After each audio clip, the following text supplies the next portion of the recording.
नमस्ते प्यारे बच्चों, कैसे हो आप। मैं आशा करती हूँ कि आप सही और स्वस्थ होंगे। ठीक है। अब आज हम पढ़ेंगे सामाजिक एवं राजनीतिक जीवन का जो अध्याय 5 है, पंचायती राज। ठीक है। अब देखो बच्चों, जो बच्चे गांव से हैं या फिर अभी गांव में हैं तो उनको तो पता ही होगा कि पंचायत क्या होती है। ठीक है। तो जो स्थानीय स्तर की जो सरकार होती है वो पंचायत में आती है। ठीक है। अब इस जो हमारा पंचायती राज जो अध्याय है, इसमें हम पढ़ेंगे ग्राम पंचायत और ग्राम सभा के बारे में। ठीक है। हम देखेंगे कि ग्राम पंचायत क्या होती है और ग्राम सभा क्या होती है। हम ग्राम पंचायत के सदस्यों का चुनाव कैसे करते हैं और कौन करता है, इसके बारे में भी जानेंगे। साथ ही हम ग्राम पंचायतों के कार्य और उसकी आय के साधनों के बारे में भी जान सकेंगे। हम देखेंगे इसमें कि ग्राम पंचायत के क्या तो कार्य होते हैं और इसकी कितनी आय होती है और उसके आय के साधन क्या क्या होते हैं।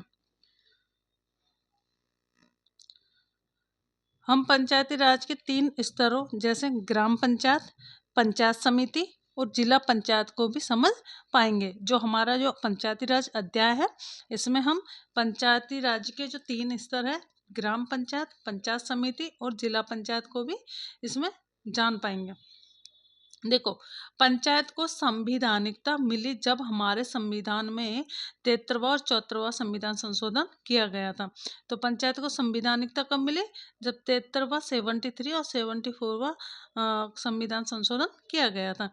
जो हमारा जो पंचायती राज अध्याय है, इसमें हम पंचायती राज के स्तर, सरपंच और पंच कौन होते हैं, ग्राम सभा क्या होती है और पंचायत समिति क्या है और जिला परिषद, इन सब के बारे में हम इस चैप्टर में जो हमारा अध्याय 5 है इसमें जानेंगे। ठीक है। अब हम पढ़ेंगे पंचायती राज्य के स्तर।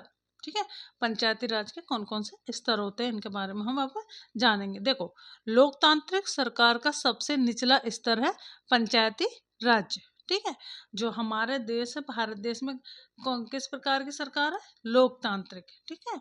तो इसमें जो लोकतांत्रिक सरकार का सबसे निचला जो स्तर है वो कौन सा है? पंचायती राज्य। देखो, पंचायत किसे कहते हैं? लोगों की सभा। ठीक है। पंचायत किसे कहेंगे? जो लोगों की सभा होती है उसे पंचायत कहते हैं। सरकार ने कई कामों का अधिकार पंचायत को दिया है। जो सरकार है उसने बहुत सारे जो काम होते हैं उनका अधिकार किसको दिया? पंचायत को। क्यों दिया है? क्योंकि निचले स्तर के लोगों को सरकार चलाने में भागीदारी मिल सके। ठीक है। तो सरकार ने बहुत सारे कामों का अधिकार पंचायत को दिया है क्योंकि निचले स्तर के जो लोग हैं उनकी भी भागीदारी सरकार चलाने में हो सके। ठीक है। अब हम देखेंगे पंचायती राज के स्तर। देखो, पंचायती राज के 3 स्तर होते हैं। पहला है ग्राम पंचायत, दूसरा होता है पंचायत समिति या जनपद समिति। ठीक है। और तीसरा होता है जिला परिषद। अब हम देखेंगे जो पंचायती राज का पहला स्तर है कौन सा? ग्राम पंचायत। तो आइए हम देखते हैं ग्राम पंचायत क्या होती है। देखो, ग्राम पंचायत के सभी वयस्कों की बैठक को ग्राम सभा कहते हैं। जो ग्राम पंचायत होती है इसमें बैठक होती है तो उसमें कौन शामिल होते हैं? जो वयस्क। वयस्क कौन होंगे? जो 18 साल से ऊपर के होंगे। तो ये सब क्या होते हैं? ग्राम सभा की बैठक में शामिल होते हैं। अब ग्राम पंचायत का हर वह व्यक्ति जिसकी आयु 18 वर्ष से अधिक हो ग्राम सभा में शामिल होता है। ठीक है। ग्राम सभा में कौन शामिल होगा? जिसकी आयु 18 वर्ष से अधिक होगी वो ग्राम सभा में शामिल होगा। अब हम पढ़ेंगे ग्राम पंचायत का गठन चुने हुए सदस्यों द्वारा होता है। जो ग्राम पंचायत होती है इसका गठन किसके द्वारा होता है? जो चुने हुए सदस्य होते हैं, इलेक्शन में जीत कर आते हैं, उनके द्वारा होता है।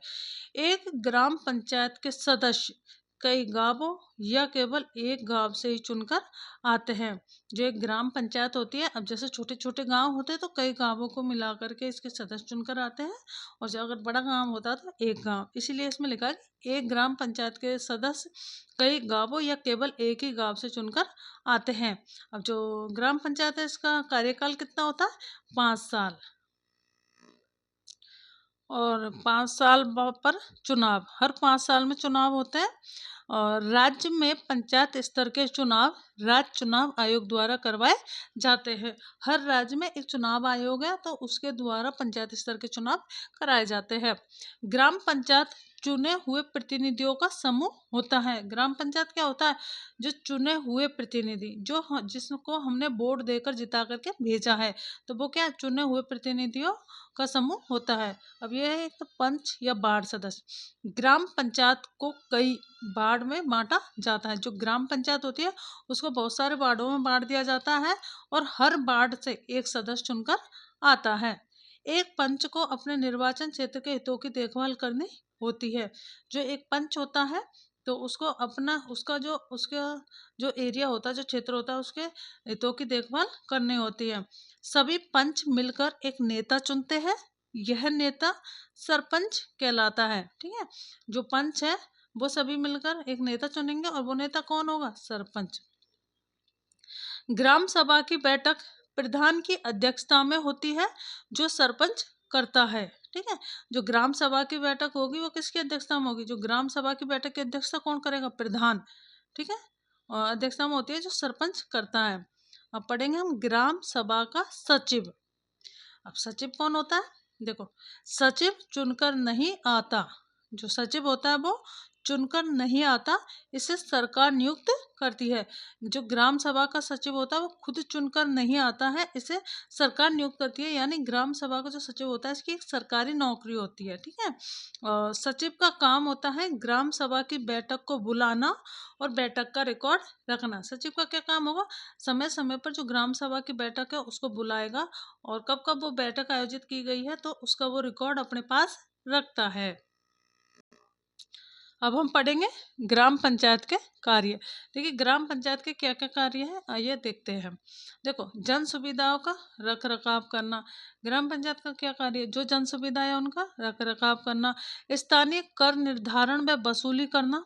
ठीक है, और सरकारी योजनाओं का क्रियान्वयन करना। जो सरकारी योजनाएं हैं, सरकार के द्वारा जो योजनाएं लाई गई है उनको क्रियान्वयन करना।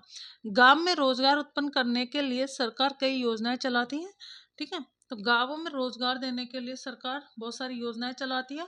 उनमें मनरेगा ऐसी एक योजना का उदाहरण है। ठीक है, मनरेगा जो है महात्मा गांधी रोजगार गारंटी अधिनियम 2005 में आया था। ठीक है, इसमें गरीब लोगों को 100 दिन के रोजगार की गारंटी दी गई थी और ये कहा गया था कि अगर 15 दिन के अंदर इनको रोजगार नहीं दिया गया तो उनको बेरोजगारी भत्ता दिया जाएगा। ठीक है, तो ये था मनरेगा, 2005 में आया था। और पंचायत की आमदनी के स्रोत। ठीक है, जो पंचायत है उसकी आमदनी के क्या क्या स्रोत है, कहाँ से उसको पैसा मिलता है? जैसे मकानों और बाजारों से टैक्स से आमदनी होती है। जो मकान बनते हैं और जो बाजार में जो टैक्स लगता है दुकानों पर, उनसे उसकी क्या होती है? आमदनी होती है, इनकम होती है। जिला पंचायत द्वारा सरकारी योजनाओं के लिए मिलने वाली राशि और सामुदायिक कार्यों के लिए मिलने वाला दान, ये सब क्या? पंचायत की आमदनी के स्रोत। किससे? मकानों बाजारों पर टैक्स लगता है, जिला पंचायत द्वारा सरकारी योजनाओं के लिए जो राशि मिलती है, धनराशि मिलती है उससे, और सामुदायिक कार्यों के लिए जो मिलने वाला दान, इनसे। अब हम पढ़ेंगे ग्राम सभा के कार्य। जो ग्राम सभा होती है उसके क्या क्या काम होते हैं? देखो, ग्राम पंचायत के कार्यों की निगरानी करना। ठीक है, जो ग्राम पंचायत है उसके जो कार्य है उसने क्या क्या काम किए तो उसकी निगरानी करने का काम है और कार्यों का अवलोकन करना। ठीक है, तो कार्यों को देखता है कि किस प्रकार से काम किए गए हैं। किसी को भी प्रश्न पूछने का अधिकार होता है और चुने हुए प्रतिनिधियों पर नजर रखना। ये किसके काम है? ग्राम सभा के। अब पढ़ेंगे पंचायत समिति। ठीक है, देखो, पंचायत समिति यह तहसील या ब्लॉक स्तर की स्थानीय सरकार होती है। पंचायत समिति कहाँ होती है? तहसील में। ठीक है, और तहसील के अंदर गांव मिलकर पंचायत समिति का निर्माण करते हैं। तहसील के अंदर बहुत सारे गांव मिलेंगे तभी जाके पंचायत समिति बनेगी। अब पंचायत समिति का कार्य क्या होगा? ग्राम पंचायत और जिला परिषद के बीच कड़ी का काम करना। ठीक है, ग्राम पंचायत, ठीक है, फिर आती है पंचायत समिति, फिर आती है जिला परिषद। तो जो बीच में जो पंचायत समिति आती है तहसील स्तर पर, तो इसका काम क्या होता है? ग्राम पंचायत और जिला परिषद के बीच कड़ी का काम करना, जो बिचौलिया का काम करता है वो। अब इसमें चुने हुए सदस्य पंचायत समिति में, ठीक है, चुने हुए सदस्य जो जीत कर आए हैं वो, और प्रखंड विकास अधिकारी अपूर्व दृष्ट सदस्य होते हैं। ठीक है, अब अपूर्व दृष्ट सदस्य क्या होते हैं? जो क्षेत्र के सारे सरपंच, ठीक है, और विधायक और एसडीओ ये होते हैं। अब एसडीओ कौन होता है? सब डिवीजन ऑफिसर, उप विभागीय अधिकारी। अब जो एसडीओ होता है इसके क्या कार्य होते हैं? ये एसडीओ होता है, ये जिले के भीतर होता है और एक उप विभाग का प्रमुख होता है। अब इसके काम क्या होते हैं? एसडीओ के इसके काम होते हैं अपने क्षेत्र का विकास करना और कानून व्यवस्था बनाए रखना, और इसका काम होता है कि जनता की समस्याओं का समाधान करना, जनता की जो जो समस्या है उनका समाधान करना। और इसका काम होता है कि जो ब्लॉक स्तर में, अपने स्तर में जितने भी विभाग हैं उनके कामों की देखभाल करना, ठीक है, निगरानी करना।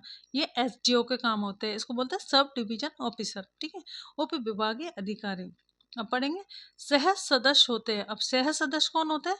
इसमें देखो महिला, अनुसूचित जाति, अनुसूचित जनजाति, ठीक है, के प्रतिनिधि और कोई बड़ा किसान आते हैं। तो सह सदस्य में कौन आएगा? महिला आएगी, अनुसूचित जाति, जनजाति और कोई बड़ा किसान है, ये सह सदस्य में आ जाते हैं।